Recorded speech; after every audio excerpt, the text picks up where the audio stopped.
ভাই গাড়িটা একটু ওই পাশে নেন ভাই।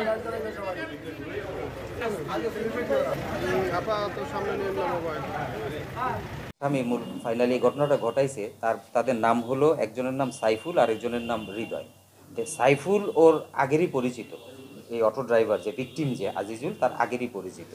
তো ওকে সে বলছে যে তোরে আমার এক জায়গায় কাজ আছে, আমাকে সাথে নিয়ে চল। মানে সে কাস্টমার সাইজে প্যাসেঞ্জার সাইজে তাকে সাথে নিয়ে গেছে, তো নিয়ে একটা নির্ধারিত জায়গায় গেছে যেখানে ওই হৃদয়ের সাথে এই সাইফুল, আসামি সাইফুলের সাথে হৃদয়ের আগের থেকেই যোগাযোগ ছিল।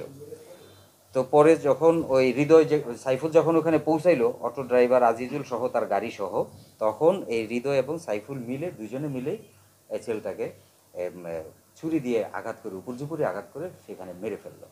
বললাম যে এটা আসলে অটো ছিনতাইয়ের জন্য, অটো চুরি করার জন্য এটা কাজটা করা হয়েছে। আর ওকে পিরোজপুর ভান্ডারিয়া থানা এলাকায়, নাকি পিরোজপুর সদর এলাকায়, ভান্ডারিয়া সদর এলাকায় ওখানে চলে যায়। ওখানে গিয়ে তারা এটা বিক্রি করবে বা ইয়া করবে এরকম চিন্তা ভাবনা করতেছিলেন।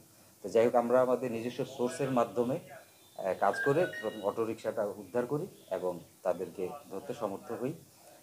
তারা আমাদের কাছে প্রাথমিকভাবে স্বীকারও করেছে যে তারা কেন এই হত্যাকাণ্ডটা ঘটাইছে, কীভাবে ঘটাইছে, এই জিনিসটা স্বীকারও করেছে। আর এই আসামিদ্বয়ের পিসিপিআরও অত ভালো না। সাইফুল যে ছেলেটা, সেই ছেলেটা নামে মাদকের মামলা আছে, তার নামে আরও মারামারির মামলা আছে। কিন্তু ওই যে হৃদয়ে যে তার হয়তোবা রিসেন্ট কোনো মামলা থাকতে পারে, কিন্তু আমরা, সে একটা অটোরিকশা চালাইতে, সে তো অন্য কিছু করতেছে না। আর একটা এই 1 লাখ 1.5 লাখ টাকা দামের একটা অটোরিকশার জন্য একটা ছেলেকে মেরে ফেলবে, এই এটা